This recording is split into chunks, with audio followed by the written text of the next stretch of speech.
Hello friends, good morning. তো সবাই কেমন আছো? আশা করি সবাই খুব ভালো আছো। এই ব্লগটি যেহেতু কালকে, তো আমি তোমাদের সঙ্গে আজকে শেয়ার করলাম। কাল যেহেতু ছিল অগ্রহায়ণ মাসের শেষ বৃহস্পতিবার, তো দেখো আমাদের বাড়িতে এখান থেকে মা লক্ষ্মীর হাঁড়ি নিয়ে ছাদে যাচ্ছেন, কারণ যেহেতু আমরা ছাদে পুজোটা করব, তাই দেখো ছাদে নিয়ে যাচ্ছেন আর ছাদে নিয়ে চলে এসছেন। আর এখানে বোন আর মা দুজনেই পুজো করছেন। আমার শরীরটা যেহেতু খারাপ, তাই আমি এবছর পুজো করতে পারছি না। তারপর দেখো মা বলে দিচ্ছেন বোনকে কিভাবে বের করতে হবে। তো বোন এক এক করে হাঁড়ি থেকে লক্ষ্মী ঠাকুরগুলো বের করছে। এরপর দেখো বোন হাঁড়ি থেকে সবগুলো ঠাকুর বের করে ফেলেছে।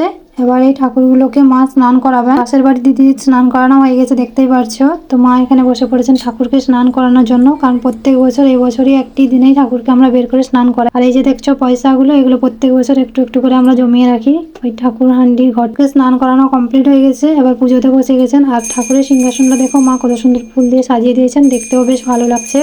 পুজো করা কমপ্লিট হয়ে গেছে, এবার ঠাকুরকে দেখো ভোগও নিবেদন করে দিয়েছেন। আর এই যে পাশে দেখছো ভোগগুলো, এগুলো বাড়ির জন্য, কারণ আগেই আমাদের প্রসাদ হিসেবে ঠাকুরকে দিয়ে দিয়েছি। তো আমার ব্লগটি কেমন লাগলো আমাকে অবশ্যই কমেন্ট করে জানিও। আর আমার চ্যানেল এখনো পর্যন্ত যারা যারা আমার চ্যানেলটি সাবস্ক্রাইব করেনি, তারা অবশ্যই সাবস্ক্রাইব করে দিও। দেখা হচ্ছে নেক্সট কোনো ব্লগে।